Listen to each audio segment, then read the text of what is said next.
आज की हमारी पड़ताल का सवाल बहुत सीधा है। हाँ। भारत जैसा आज है वैसा क्यों है? क्या इसकी कहानी बस पिछले कुछ 100 सालों की है या हजारों साल पुरानी बातें आज भी हमारी जिंदगी की स्क्रिप्ट लिख रही हैं? हमारे पास जो स्रोत हैं वो प्राचीन भारत के इतिहास का एक गहरा विश्लेषण करते हैं। तो चलिए इस सवाल का जवाब ढूंढने के लिए भारत के अतीत की गहराइयों में उतरते हैं। और आज का मकसद सिर्फ तारीखें और नाम दोहराना नहीं है। हाँ। हम ये समझने की कोशिश करेंगे कि भारतीय समाज की वो नींव कैसे पड़ी जिस पर आज हम खड़े हैं। ये एक पहेली को सुलझाने जैसा है। हम देखेंगे कि कैसे अलग अलग टुकड़े मिलकर एक तस्वीर बनाते हैं और कैसे अतीत की परछाइयाँ आज भी हमारे साथ चलती हैं।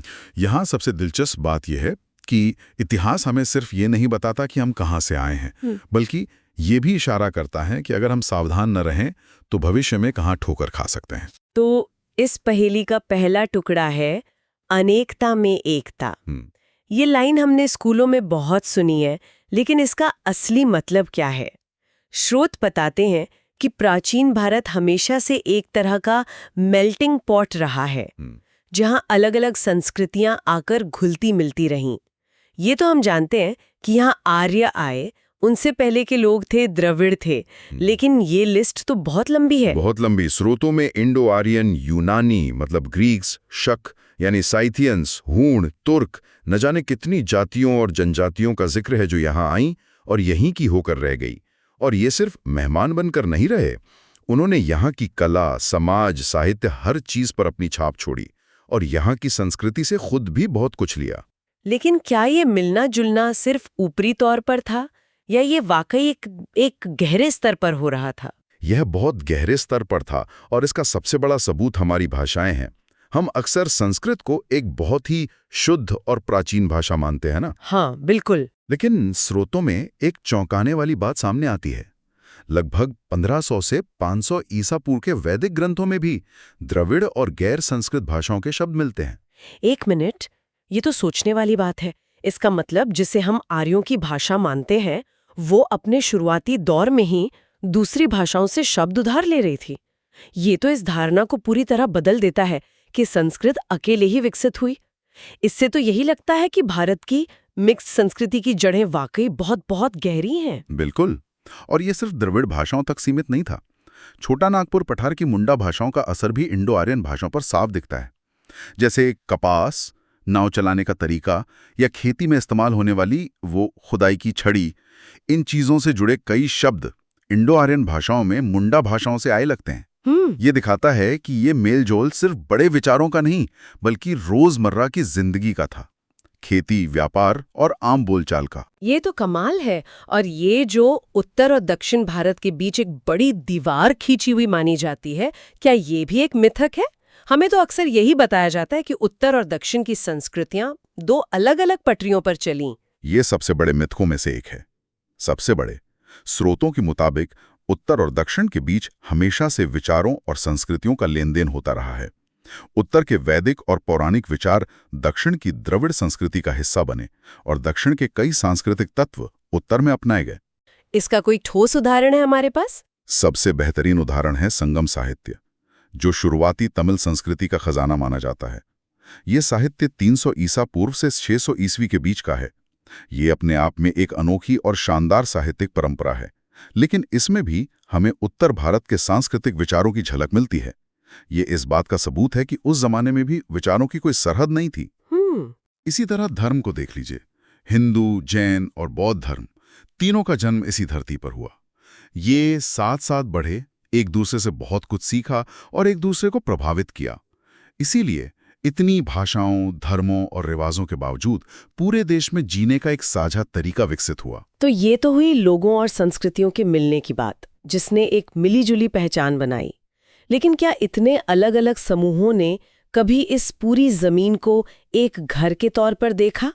ये भारत का आइडिया कि हिमालय से लेकर समंदर तक ये पूरा भूभाग एक है, ये कितना पुराना है? ये विचार बहुत पुराना है। प्राचीन कवियों, दार्शनिकों और लेखकों ने हमेशा इस भूमि को एक इकाई के रूप में देखा और इसे सिर्फ कागज पर नहीं देखा, बल्कि इसे हकीकत में बदलने की एक राजनीतिक महत्वाकांक्षा भी हमेशा रही।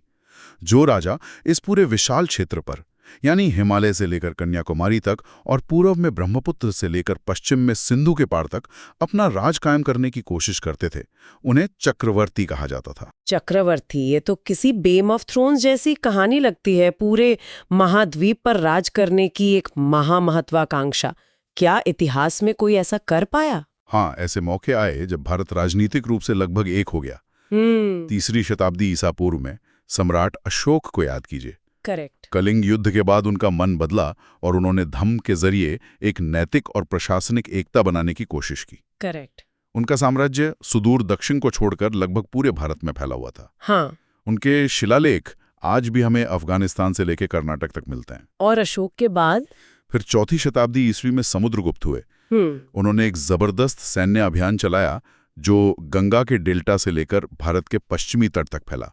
ठीक है। उन्होंने सीधे तौर पर हर जगह शासन नहीं किया, लेकिन उनका प्रभाव लगभग पूरे उपमहाद्वीप पर था। लेकिन यहाँ सबसे जरूरी बात यह है कि जब भारत राजनीतिक रूप से छोटे छोटे राज्यों में बटा हुआ था, तब भी एक देश के तौर पर इसकी भौगोलिक कल्पना हमेशा जिंदा रही। ये विचार शासकों और विचारकों के मन में हमेशा बना रहा। और इसी से हमारे देश के अलग अलग नामों की कहानी जुड़ी है, जो बहुत दिलचस्प है। भारतवर्ष, हिंदुस्तान, इंडिया, इन नामों के पीछे की कहानी क्या है? चलिए एक एक करके समझते हैं। एक नाम था आर्यावर्त। ये नाम आमतौर पर उत्तर और मध्य भारत के उस हिस्से के लिए इस्तेमाल होता था जहां आर्य संस्कृति का प्रभाव ज्यादा था। फिर सबसे मशहूर नाम आया भारतवर्ष। ये नाम एक प्राचीन कबीले भरत के नाम पर पड़ा, जिसका जिक्र हमें ऋग्वेद में भी मिलता है। शुरू में ये शायद सिर्फ एक कबीले का नाम था, लेकिन धीरे धीरे ये पूरे देश की पहचान बन गया। और हिंदू शब्द, ये तो आज बहुत ज्यादा चर्चा में रहता है। इसकी ऐतिहासिक जड़ें क्या हैं? इसकी कहानी बहुत रोचक है और इसका धर्म से सीधा लेना देना नहीं था। ये शब्द निकला है संस्कृत के शब्द सिंधु से, जो एक नदी का नाम है।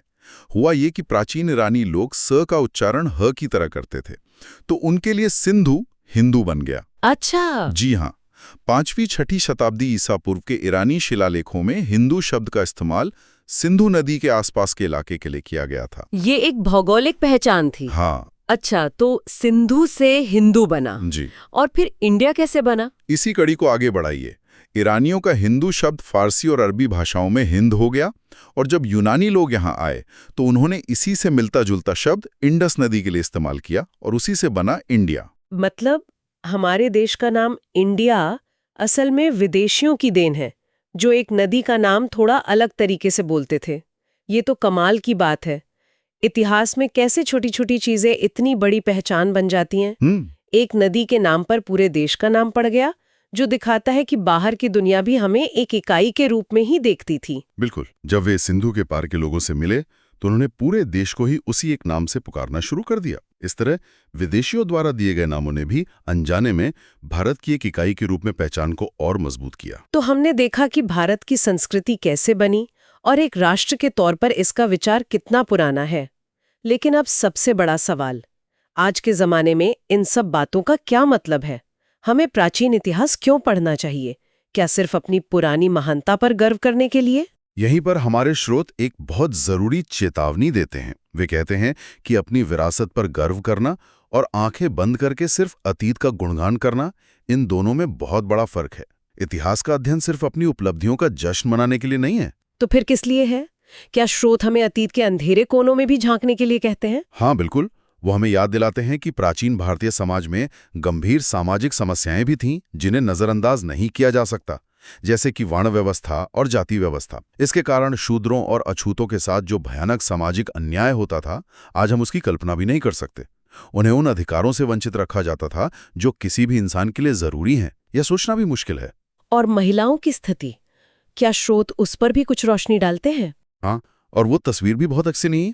महिलाओं के खिलाफ समाज में गहरा भेदभाव था। उन्हें पुरुषों के अधीन माना जाता था। कानून और सामाजिक रीति रिवाज दोनों ही पुरुषों का पक्ष लेते थे। ये हमारे अतीत की एक कड़वी सच्चाई है जिसे हमें स्वीकार करना होगा। ठीक है, ये सब इतिहास में हुआ, लेकिन इसका आज से क्या लेला देला? वो तो पुरानी बातें हैं। यही हम गलती करते हैं। स्रोत कहते हैं कि अतीत कभी मरता नहीं, वो हमारे अंदर जिंदा रहता है। अतीत की ये परछाइयां, यानी पुरानी मान्यताएं, आदतें और प्रेजुडिसेस, ये आज भी हमारी तरक्की के रास्ते में खड़ी हैं। ये आदतें और विचार लोगों के मन में इतनी गहराई से बैठे हुए हैं कि उनसे छुटकारा पाना बहुत मुश्किल हो जाता है। क्या आप इसका कोई आज के जमाने का उदाहरण दे सकते हैं? जरूर। स्रोत साफ कहते हैं कि जातिगत भेदभाव और सांप्रदायिकता आज भी हमारे देश के लोकतांत्रिक ताने बाने को कमजोर करती हैं। ये पुराने प्रेजुडिसेस पढ़े लिखे लोगों को भी इंसान के श्रम की गरिमा समझने से रोकते हैं। ये हमें एक होकर एक साझा लक्ष्य के लिए काम करने से रोकते हैं। हम आज भी उन्हीं पुरानी दीवारों में बटे हुए हैं। तो इसका मतलब इतिहास का अध्ययन एक तरह से आईना देखने जैसा है। ये हमें सिर्फ हमारी खूबसूरती नहीं दिखाता, बल्कि हमारे चेहरे पर लगे दाग भी दिखाता है। आपने बिल्कुल सही कहा। इतिहास का असली मकसद वर्तमान की समस्याओं की जड़ों को समझने के लिए अतीत का बिना किसी लाग लपेट के विश्लेषण करना है। अगर हमें जाति व्यवस्था या महिलाओं के प्रति भेदभाव जैसी समस्याओं को जड़ से खत्म करना है, तो हमें यह समझना होगा कि ये चीजें शुरू कैसे हुईं और समय के साथ इन्होंने इतना मजबूत रूप कैसे ले लिया। तभी हम एक बेहतर और ज्यादा न्यायपूर्ण भविष्य बना सकते हैं। तो आज की इस गहरी पड़ताल से हमने 3 बहुत जरूरी बातें समझी। पहली, भारत की मिलीजुली संस्कृति किसी एक समूह की देन नहीं है, बल्कि ये आर्यों, द्रविड़ों और न जाने कितनी ही जातियों और जनजातियों के हजारों साल के संगम का नतीजा है। ये एक निरंतर चलने वाली प्रक्रिया रही है। दूसरी बात ये कि भारत को एक भौगोलिक इकाई के रूप में देखने का विचार बहुत प्राचीन है। भले ही ये राजनीतिक रूप से हमेशा एक ना रहा हो, लेकिन एक राष्ट्र के तौर पर इसकी कल्पना हमेशा से मौजूद रही है। भारतवर्ष और हिंदुस्तान जैसे नाम इसी गहरी भावना को दर्शाते हैं। और तीसरी और शायद सबसे महत्वपूर्ण बात, वर्तमान को समझने और भविष्य की चुनौतियों से निपटने के लिए अतीत का ईमानदारी से और आलोचनात्मक तरीके से अध्ययन करना जरूरी है। हमें सिर्फ अपनी उपलब्धियों पर गर्व नहीं करना है, बल्कि अपनी उन कमजोरियों को भी समझना है जो हमें विरासत में मिली हैं, ताकि हम उन्हें दूर कर सके। और इसी मोड़ पर मैं श्रोताओं के लिए एक सवाल छोड़ के जा रहा हूं। स्रोत कहते हैं कि प्राचीन मान्यताएं समाज में गहरी जड़ें जमाए हुए हैं। तो सोचने वाली बात यह है, हमारे हिसाब से प्राचीन काल से चली आ रही कौन सी सामाजिक सोच या आदत आज हमारे समाज की तरक्की में सबसे बड़ी रुकावट है? और अब जब हम उसकी ऐतिहासिक जड़ों को थोड़ा बेहतर समझ गए हैं, तो उसे बदलने के लिए पहला कदम क्या हो सकता है?